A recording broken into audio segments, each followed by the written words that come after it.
Buenos días, saludos hermanos. Voy a hacer una pequeña reflexión acerca del capítulo 17, específicamente de la predicación de Pablo en la ciudad de Atenas. Mi propósito no es hacer un estudio minucioso, sino básicamente comentar un poco el texto, y también me voy a servir como apoyo el comentario de Kenner, Crazy S. Kenner, que es un comentario que nos permite poder conocer un poco el contexto cultural de la ciudad de Atenas. Muy bien. Bueno, el texto nos menciona que Pablo llega a Atenas y que su espíritu se enardecía, ¿verdad? Viendo la ciudad entregada a la idolatría. Entonces vemos aquí de primera vista nomás que Atenas era una ciudad que adoraba muchos dioses. Era una ciudad en la cual ellos practicaban mucho la idolatría, adoraban mucho a diferentes tipos de dioses.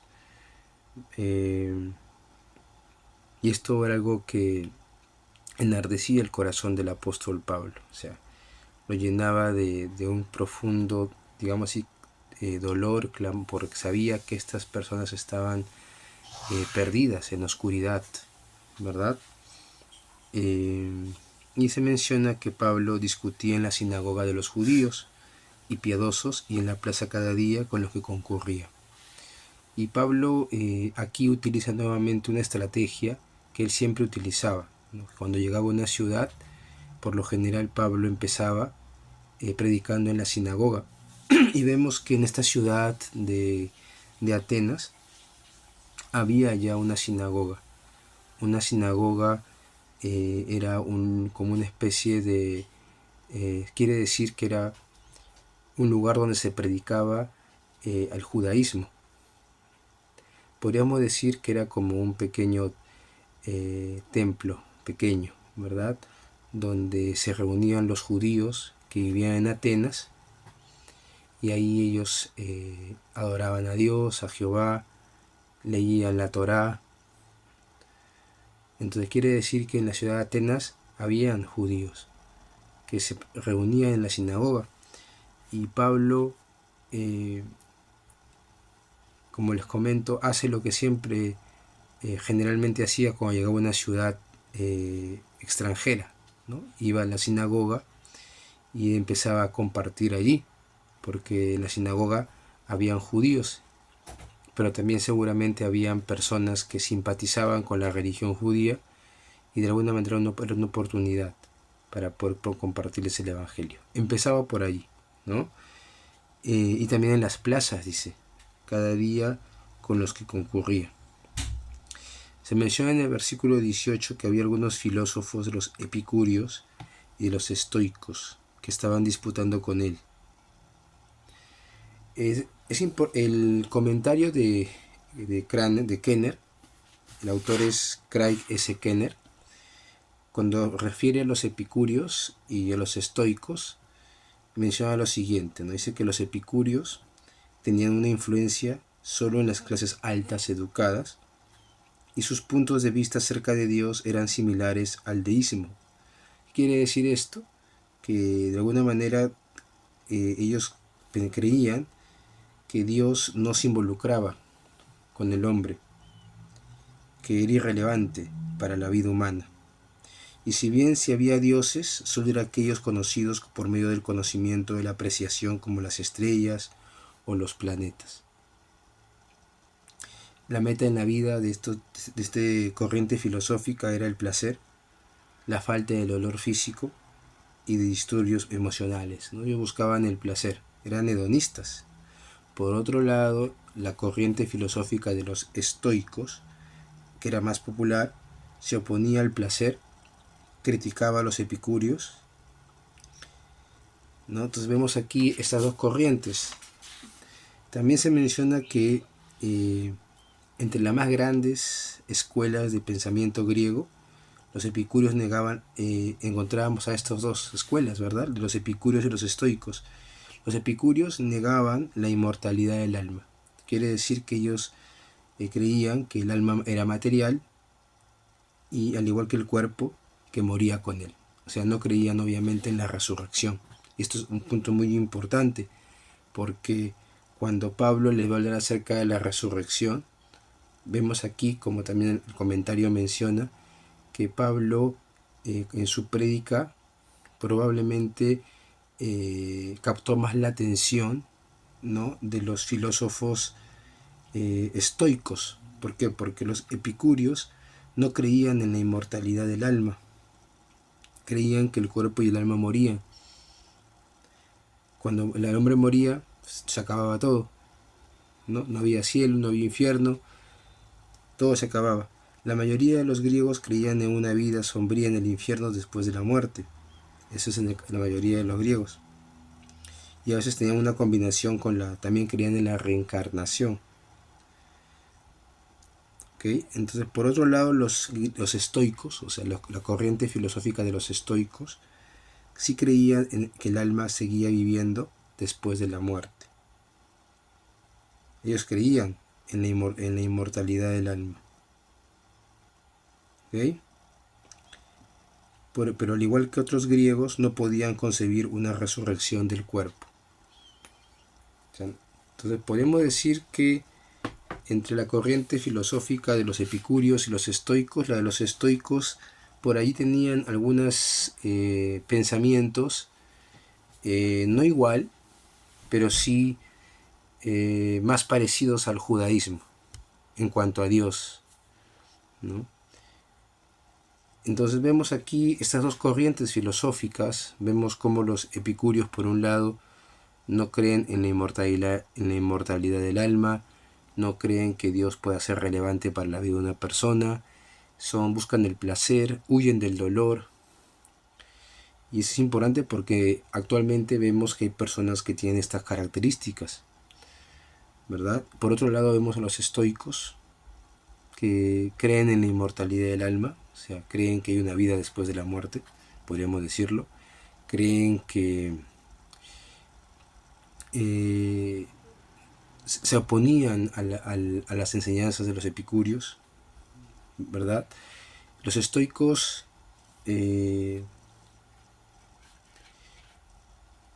creían en Dios, pero no solamente en un Dios, sino en muchos dioses, pero no concebían la idea de la resurrección. Entonces, este sí era un punto en el cual iba a causar un conflicto en sus pensamientos cuando Pablo les predica. Pero sabemos que el Espíritu Santo estaba guiando a Pablo y que finalmente Dios utilizó a Pablo para que pueda llevar la palabra a los atenienses. Independientemente de los epicúreos, los estoicos, Dios estaba sembrando su palabra en sus corazones, ¿verdad? Recordemos que el apóstol Pablo en un pasaje va a decir que los judíos buscan señales, pero los griegos buscan sabiduría, ¿verdad? Pero para los que Dios ha llamado, Cristo es la sabiduría de Dios.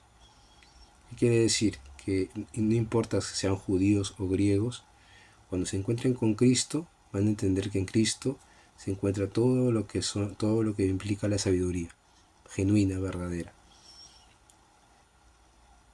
Entonces vemos aquí a Pablo, les predica el Evangelio, dice que en el versículo 18 estaban disputando con él y unos decían, ¿qué querrá decir este palabrero?, ¿no? Como que lo menospreciaron a Pablo, ¿no? No le estaban dando mucha importancia a sus palabras, y de repente aquí podemos encontrar especialmente a los epicúreos, ¿verdad? Porque todo lo que Pablo predicaba iba en contra del pensamiento de esta corriente filosófica de los epicúreos. Y otros decían que parece que es predicador de nuevos dioses, porque les predicaba el Evangelio de Jesús y de la resurrección. Entonces vemos aquí que se menciona también que lo traen al Areópago, que era el lugar donde se reunían los atenienses para escuchar, para debatir, para escuchar nuevas verdades. Ellos estaban muy interesados en siempre escuchar nuevas enseñanzas. Y bueno, deciden traer a Pablo al Areópago para que él les hable acerca de este Jesús, ¿verdad?, al cual él estaba predicando. Y ellos mencionan en el versículo 20, pues traes a nuestros oídos cosas extrañas. Queremos que puedas saber qué quiere decir esto. Entonces vemos allí de alguna manera ya el obrar del Espíritu Santo en la mente, trayendo ese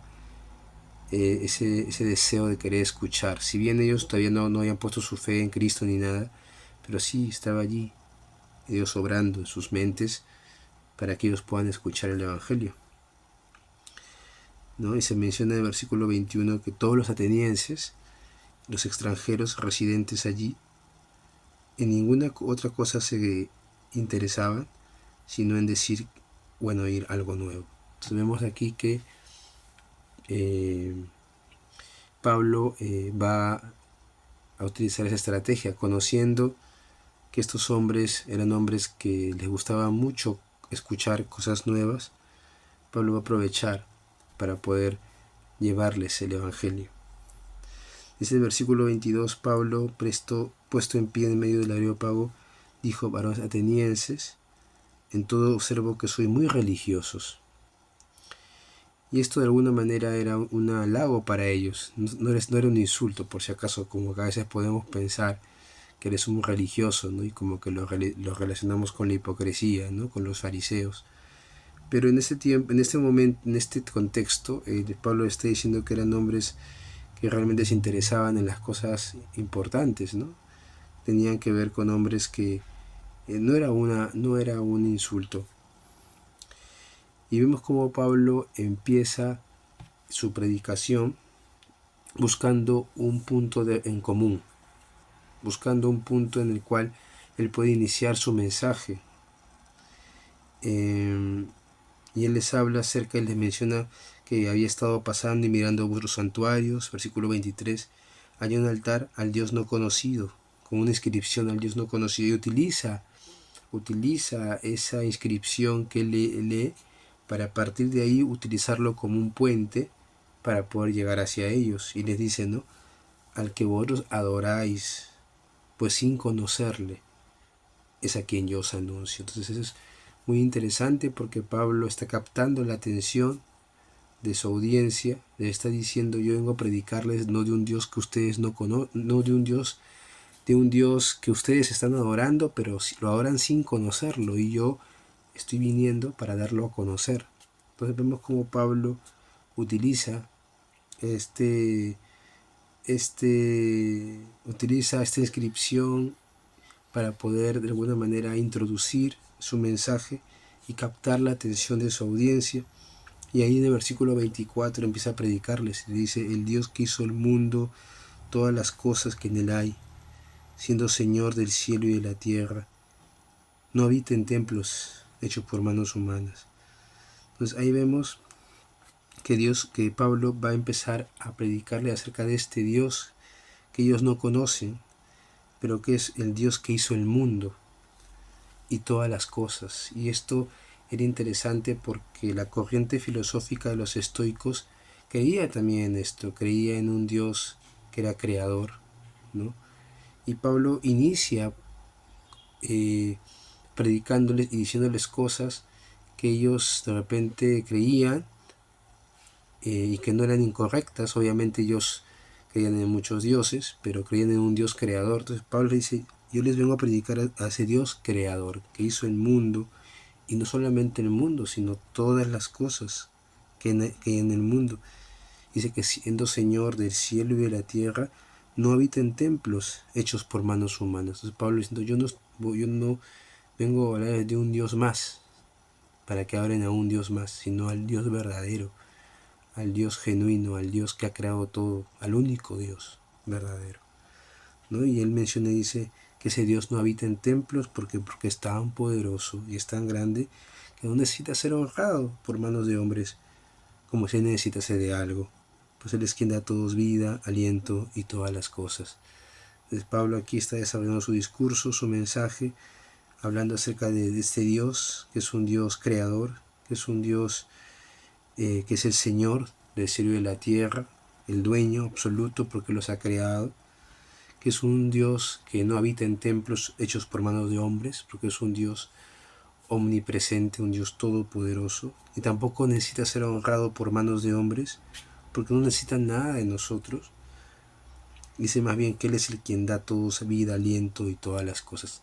Pablo está diciendo que este Dios es el Dios que permite que podamos tener vida.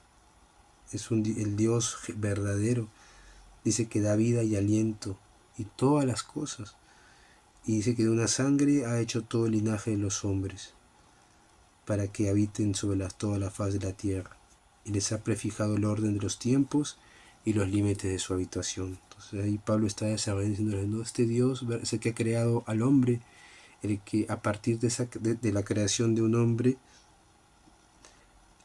de una sangre ha hecho todo el linaje de los hombres, los diferentes pueblos, diferentes naciones, ¿no? Vinieron de un solo hombre, ¿no? Que fue creado por Dios. ¿Quién fue ese hombre? Adán, sabemos, ¿verdad?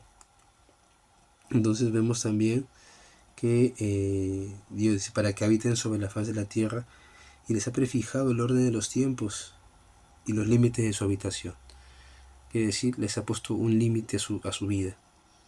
Dios establece el inicio de la vida y establece el final de la vida. Es el Señor del tiempo.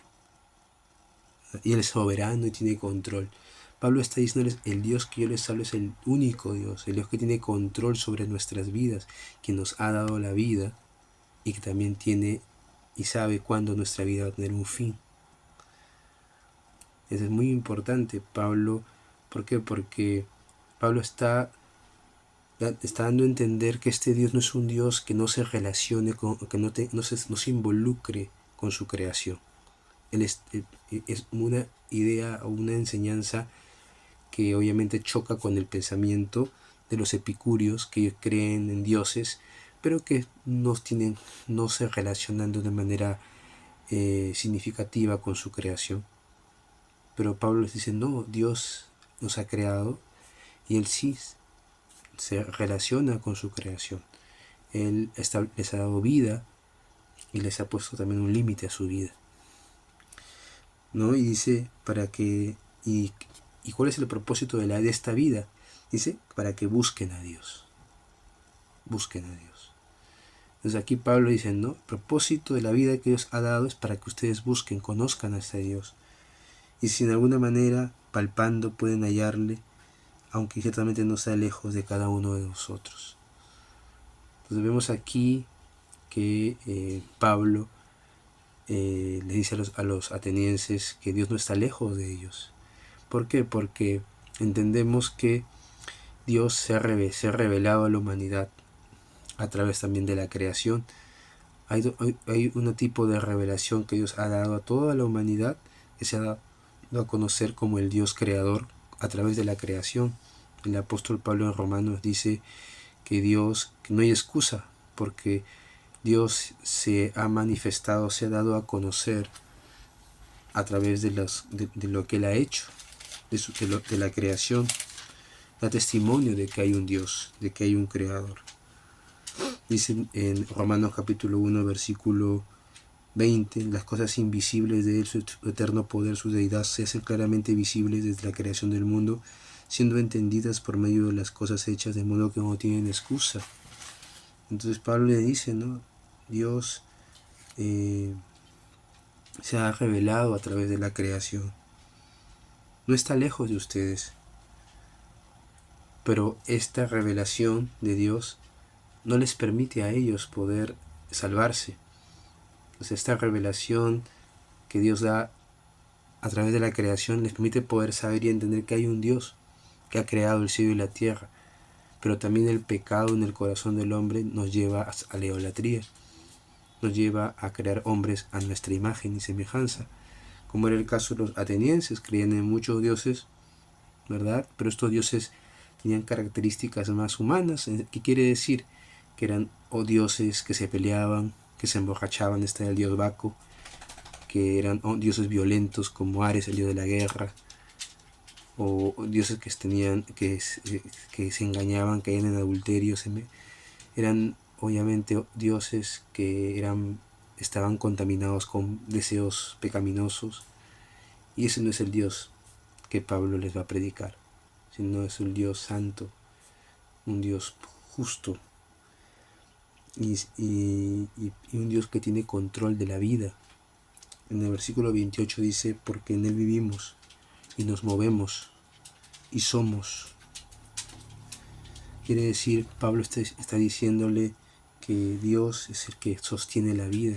Dios es el Dios que Él está predicando, es el Dios que les permite seguir viviendo, que les permite poder moverse, que les permite poder ser. Es muy interesante, ¿no? Dios es quien da la vida y por Él seguimos viviendo. Él sostiene la vida con la palabra de su poder. Él es quien nos ha dado la vida y Él sostiene la vida aún de los no creyentes. Y Pablo dice, como algunos de vuestros propios poetas también han dicho, porque el linaje suyo somos. Linaje. Utiliza Pablo la cita de un poeta ateniense.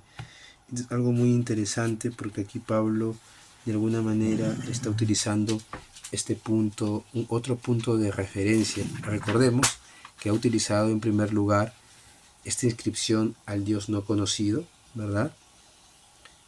Para poder iniciar su mensaje, y ahora va a utilizar esta cita de un poeta ateniense, ¿no? El comentario que estoy utilizando menciona que la cita del poeta griego era el Epiménides. Dice que aparece en las antologías judías de textos de prueba útiles para mostrar a los paganos la verdad acerca de Dios. Quiere decir que este poeta griego tenía muchas citas o muchas enseñanzas que de alguna manera no eran incorrectas acerca de Dios. Si bien él no creía tal vez en el Dios de la Biblia, en el Dios judío, se pueden utilizar estas citas para de alguna manera introducir la verdad de la palabra de Dios. Y es lo que Pablo hace, ¿no? Porque dice que sus poetas, como este poeta dijo, linaje de Dios somos, y sabemos que eso es verdad. ¿Por qué? Porque venimos de Dios, hemos sido hechos a imagen y semejanza de Dios. El pecado distorsionó esa imagen, pero no la hemos perdido. Entonces, es interesante porque Pablo dice, linaje suyo somos, y en el versículo 29 dice, siendo pues linaje de Dios. No debemos pensar que la divinidad es semejante a oro, o a plata, o a piedra, o escultura de arte y de imaginación de los hombres. Entonces ahí Pablo le va a comenzar a decirnos, si nosotros somos linaje de Dios, venimos de Dios, no debemos pensar que Dios, que nos ha creado, que nos ha dado la vida, el Dios creador, pueda representarse a través de una imagen humana, de oro, de piedra, de cualquier tipo de imaginación de hombre, de la mente de un hombre, ¿verdad? Porque el Dios creador, el Dios tiene control sobre la vida, es mucho más grande. No habita en templos humanos, no asemeja a nada. No podemos hacer una imagen de ese Dios. En el versículo 30 dice, pero Dios, habiendo pasado por alto los tiempos de esta ignorancia, ¿cuál ignorancia? La idolatría. Dios en su paciencia, ¿no? Ha pasado por alto esta ignorancia, que dice, ahora manda a todos los hombres, en todo lugar, todos los hombres, ¿no?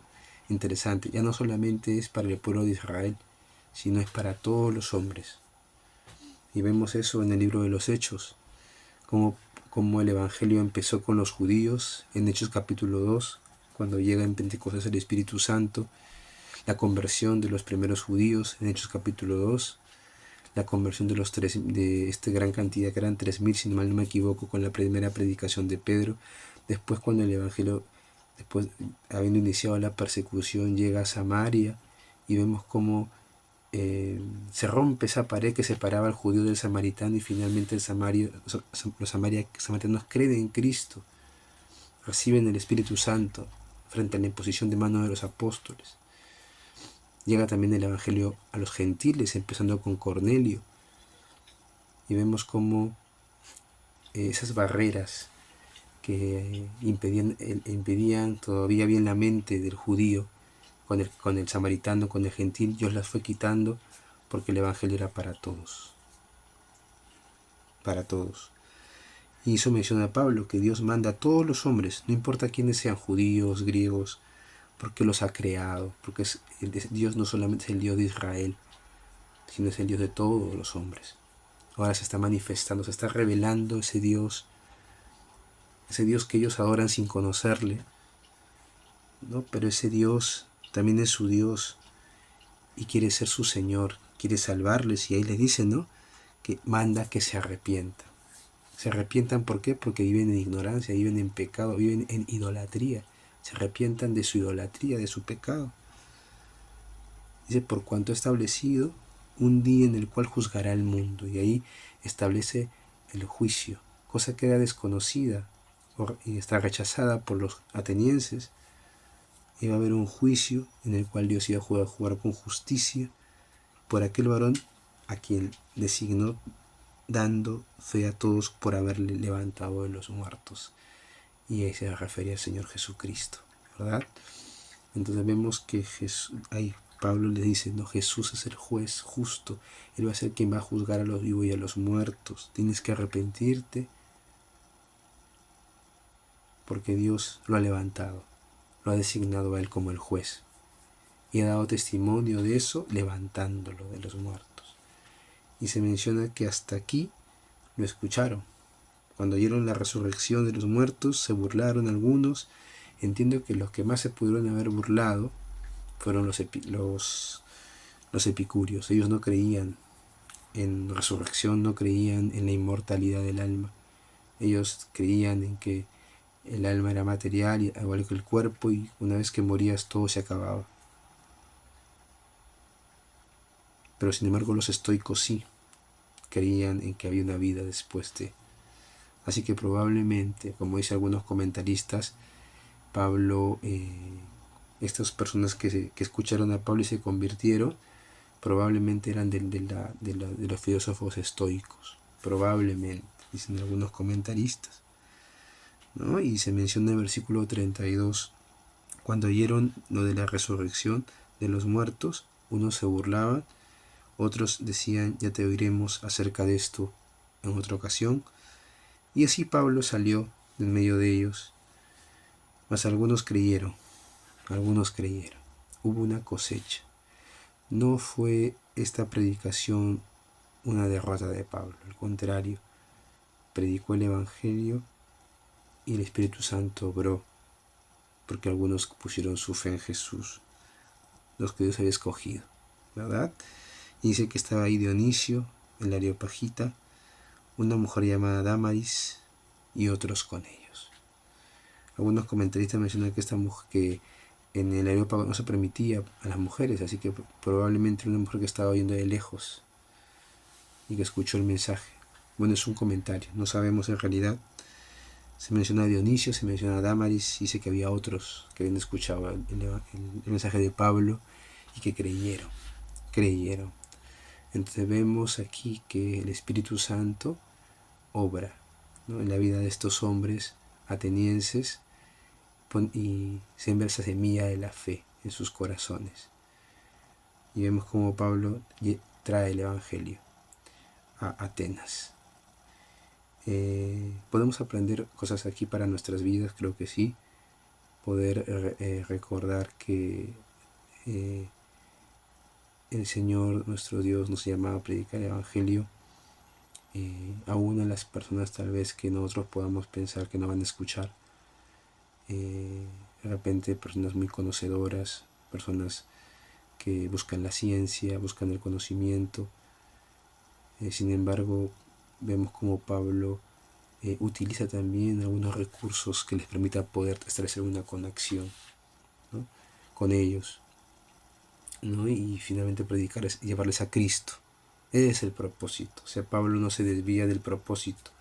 Él toma como ejemplo esta inscripción, le cita a un poeta de ellos, pero todo esto tenía un propósito y su mensaje tenía el propósito de finalmente presentarles a Cristo, presentarles el Evangelio. Creo que eso es muy importante poder recordar también que eso es lo que nosotros también debemos hacer. No estamos para discutir, estamos para predicar el Evangelio de Cristo y para presentar a Dios como el Dios soberano, como el Dios poderoso, como el Dios creador, pero como un Dios personal también. Es el Dios creador, pero es un Dios también personal. Y se ha hecho personal también al enviar a Jesucristo para que muera en la cruz por nosotros, ¿verdad? Identificarse con su pueblo, con su creación y salvarla a través de la muerte en la cruz. Muy bien, hermanos, que el Señor les bendiga.